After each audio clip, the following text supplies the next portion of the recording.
America is a nation that is divided by many.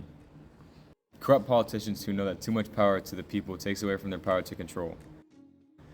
Who are we to say whether or not they can or not? As a good friend of mine once said, it is better to have something and not need it than to need it and not have it. And I am an adamant believer of this sentiment. It should be the right of all people to have access to the resources and utilities they might ever need. Our founding fathers had a vision for this country, and both sides are to blame for moving away from their vision.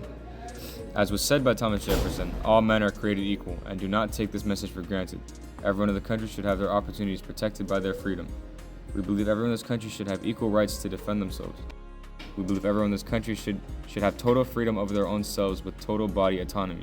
What women decide to do with their bodies is their choice. Men and women should have equal access to opportunities that may better their future and the future of their families. There should be no disparities in our wages due to our gender or the color of our skin, as well as freedom to opportunity. Our youth deserves access to a higher education without the fear of spending the rest of their lives in complete debt to an unjust system. And to all the men and women who feel as though they are not given the rights they deserve, let's look at our First Amendment rights.